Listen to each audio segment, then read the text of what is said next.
आप सभी को एक कथा सुनाने जा रहे हैं जिसका शीर्षक है होनी बहुत बलवान है। जो होना है वो होकर रहता है, लेकिन सत्कर्मों, सत्य एवं पवित्रता के साथ होने का बुरा प्रभाव कम किया जा सकता है। अभिमन्यु के पुत्र राजा परीक्षित थे। राजा परीक्षित के बाद उनके लड़के जन्मेजय राजा बने।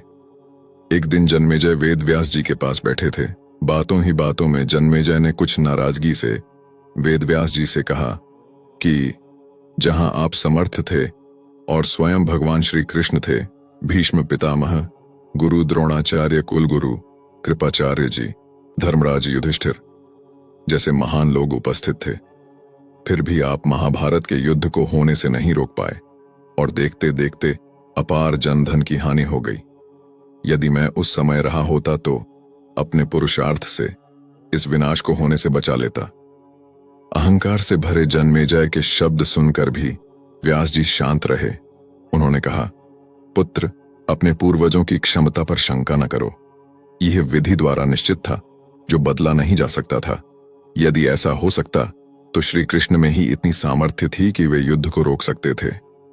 जन्मेजय अपनी बात पर अड़ा रहा और बोला, मैं इस सिद्धांत को नहीं मानता। आप तो भविष्यवक्ता हैं, मेरे जीवन की होने वाली किसी होनी को बताइए, मैं उसे रोककर प्रमाणित कर दूंगा कि विधि का विधान निश्चित नहीं होता। व्यास जी ने कहा, पुत्र, यदि तू यही चाहता है तो सुन। कुछ वर्ष बाद तू काले घोड़े पर बैठकर शिकार करने जाएगा। दक्षिण दिशा में समुद्र तट पर पहुंचेगा। वहां तुम्हें एक सुंदर स्त्री मिलेगी जिसे तू महलों में लाएगा और उससे विवाह करेगा। मैं तुमको मना करूंगा कि ये सब मत करना, लेकिन फिर भी तुम ये सब करोगे। इसके बाद उस लड़की के कहने पर तू एक यज्ञ करेगा। मैं तुमको आज ही चेता रहा हूं कि उस यज्ञ को तुम वृद्ध ब्राह्मणों से कराना, लेकिन वह यज्ञ तुम युवा ब्राह्मणों से कराओगे।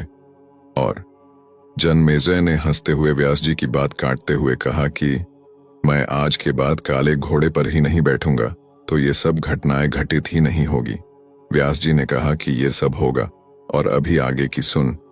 उस यज्ञ में एक ऐसी घटना घटित होगी कि तुम उस रानी के कहने पर उन युवा ब्राह्मणों को प्राणदंड दोगे, जिससे तुझे ब्रह्म हत्या का पाप लगेगा और तुझे कुष्ठ रोग होगा, और वही तेरी मृत्यु का कारण बनेगा। इस घटनाक्रम को रोक सको तो रोक लो। वेद व्यास जी की बात सुनकर जन्मेजय ने एहतियातवश शिकार पर जाना ही छोड़ दिया। परंतु जब होनी का समय आया तो उसे शिकार पर जाने की बलवती इच्छा हुई।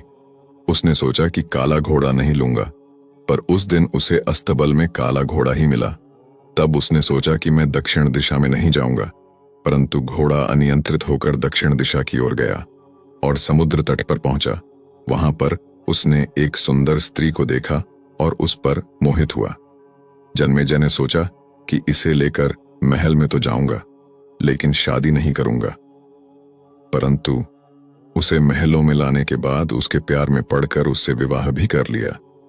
फिर रानी के कहने से जन्मेजय द्वारा यज्ञ भी किया गया। उस यज्ञ में युवा ब्राह्मण ही रखे गए। किसी बात पर युवा ब्राह्मण रानी पर हंसने लगे। रानी क्रोधित हो गई और रानी के कहने पर राजा जन्मेजय ने उन्हें प्राणदंड की सजा दे दी। फलस्वरूप उसे कोढ़ हो गया।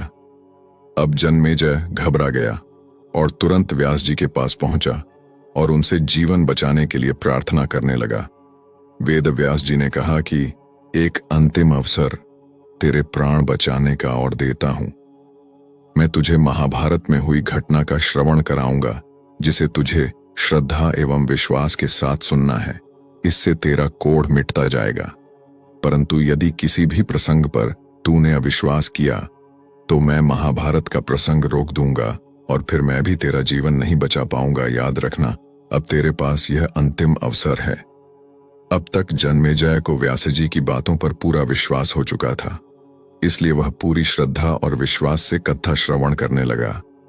व्यास जी ने कथा आरंभ करी और जब भीम के बल के वह प्रसंग सुनाए जिसमें भीम ने हाथियों को सूंडों से पकड़कर उन्हें अंतरिक्ष में उछाला, वे हाथी आज भी अंतरिक्ष में घूम रहे हैं, तब जन्मेजय अपने आप को रोक नहीं पाया और बोल उठा कि ये कैसे संभव हो सकता है, मैं नहीं मानता। व्यास जी ने महाभारत का प्रसंग रोक दिया और कहा कि पुत्र, मैंने तुझे कितना समझाया कि अविश्वास मत करना, परंतु तुम अपने स्वभाव को नियंत्रित नहीं कर पाए, क्योंकि यह होनी द्वारा निश्चित था। फिर व्यास जी ने अपनी मंत्र शक्ति से आवाहन किया और वे हाथी पृथ्वी की आकर्षण शक्ति में आकर नीचे गिरने लगे। तब व्यास जी ने कहा, यह मेरी बात का प्रमाण है।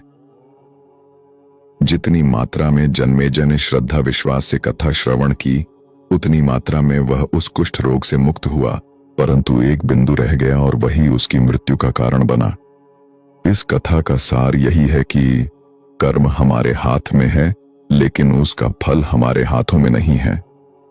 गीता जी के 11वें अध्याय के 33वें श्लोक में श्री कृष्ण अर्जुन से कहते हैं, उठ खड़ा हो और अपने कार्य द्वारा यश प्राप्त कर। यह सब तो मेरे द्वारा पहले ही मारे जा चुके हैं, तू तो केवल निमित्त बना है। मनुष्य चाहे लाख उपाय कर ले, लेकिन होनकार होकर ही रहेगा। होनी को टाला नहीं जा सकता, लेकिन उत्तम कर्म व ईश्वर नाम जाप से होनी के प्रभाव को कम किया जा सकता है।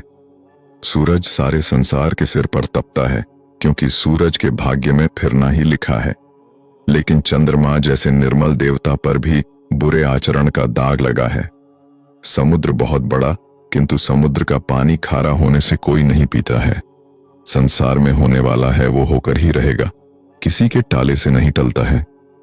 भगवान शिव आराधना करने वालों को धन पुत्र आदि सुख देते हैं, लेकिन स्वयं शरीर में भस्मी लगाते हैं। वन में सीता जी का हरण हो गया, इधर पिता दशरथ का निधन हो गया, लेकिन राम जी वन में विचरण करने लगे। होना है जो होकर रहेगा, मनुष्य चाहे लाख उपाय कर ले। कृष्ण का जन्म जेल में हुआ, जब गीत गाने वाला कोई नहीं था। वहीं लड़ाई के दौरान मैदान में मृत्यु हुई, जब रोने वाला कोई भी नहीं था।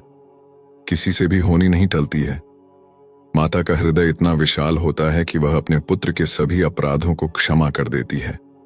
यदि बालक दुखी है, तो बालक के दुख को देखकर उसकी मां भी दुखी हो जाती है।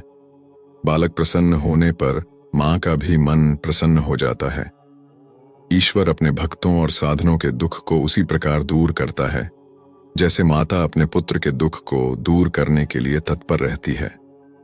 ईश्वर का भजन एक मां के रूप में करो, तो ईश्वर उसी प्रकार मनुष्य की रक्षा करते हैं। जीवन में बहुत से अनसुलझे सवाल होते हैं, जिसका हम विश्वसनीय जवाब चाहते हैं। यह भी उसी प्रकार का प्रश्न है। गुरु ग्रंथ साहिब में जो लिखा है वह सब सत्य है। इसके बारे में एक पंक्ति गुरु ग्रंथ साहिब में शोभित है, मेरी बांधी भक्त छुड़ावे, बांधी भक्त ना छूटे मोहे। अर्थात जो मैंने निश्चित किया वह मेरे भक्त परिवर्तित कर सकते हैं, पर मेरे प्रिय भगत जो निश्चित करते हैं उसे मैं बदल नहीं सकता। इस प्रकार परमेश्वर ने अपने भक्तों और संतों से प्रेम का वर्णन किया है। गुरु ग्रंथ साहिब में मूल शिक्षा भगवान की रजा में राजी रहने की है, क्योंकि रब जो करता है अच्छा ही करता है, और मनुष्य को चाहिए कि सत्कर्म करे, मिथ्या भाषण से बचे, पवित्रता और सत्य के साथ जीवन यापन करे।